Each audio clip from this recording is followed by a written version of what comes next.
Hey guys, what's going on? So today I'm doing my top 10 ships that I think we will never see in X-Wing. This is a little different video for me because for one, I'm outdoors. For two, I'm including prequel ships because since they've done the ARC 170, it's reasonable to assume we may see more prequel ships. So I'm including them in my list of things that are pretty much ruled out that I think we will never see. All right, coming in at number 10 is the Bespin Cloud Car. The Cloud Car is primarily a atmospheric ship. I think it's very iconic, but I don't think it's ever going to show up in X-Wing until they come out with an official atmospheric or ground game. So until that time comes, it's going to sit here on my list at number 10. At number 9, it's the First Order Troop Transport. Similar to the reasons of number 10, this thing is primarily a ground-based ship. It's used to drop troops on the ground. It has no weapons in space, although it does have shields and it can fly in space. I don't think it's going to be flying in your X-Wing space. That's why it's number 9.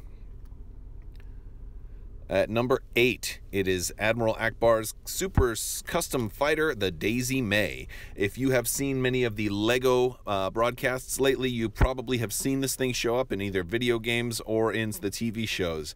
It's kind of a take on Anakin's custom Jedi starfighter from the cartoon of the Clone Wars, and it's kind of actually looks just like that, but those are no longer canon. And although this isn't canon either, and it's a sweet ship, but it's not really canon, so that's why I put it at number 8. Number 7 is Boba Fett's Slave 2. So in the old EU, which is now Legends, after Boba Fett climbed out of the Sarlacc, he lost the Slave 1 and got this this Mandalorian ship here, and then it got damaged by Han Solo or whatever, but we don't really officially have much of a story on him yet, so this is on my list at number 7. All right, now coming in at number 6 are the uglies. For number 6, I've categorized all the uglies in just a one number of 6 here.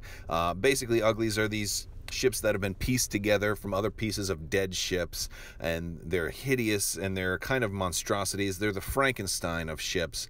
I don't think Fantasy Flight is ever going to do them, and that's why they're on my list here at number 6.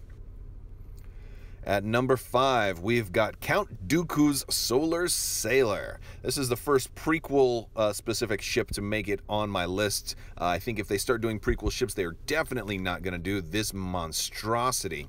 This thing defies all of physics. It makes no sense at all. And that parachute is, I mean, it's not even good looking. Sometimes I can get by with a ship that makes no sense because of the way it looks. This thing looks absurd, so it definitely will not show up in X-Wing. And now coming in at number 4 is the Ebon Hawk. Now, this is a great ship, and I would love to be wrong about this, but it's just so old. It's from the Knights of the Old Republic games. It was your ship, and it was kind of designed to resemble the Millennium Falcon in form and function and even in name. Very popular ship. I just think that it's too old to really work. Now, maybe if they do a refitted version of it, it's possible, but not this. This is number 4.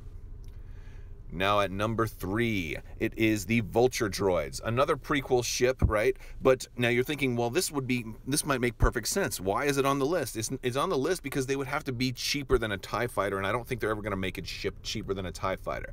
What we might see is a ship that represents like 4 of these things all in one ship, but not a single Vulture Droid ship, because it would have to come in at like 7 points or something like that. It would be way too cheap. So that's that. Now on to number 2. It's the Rogue Shadow. Now I really, really hope I'm wrong about this one.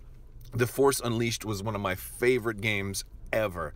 Probably my all-time favorite Star Wars game. And that's saying a lot because there's a lot of Star Wars games out there. But I loved Starkiller. I love Juno Eclipse. I love this ship. I love Proxy. It's got 3 people that you could have as your pilots. It would totally fit.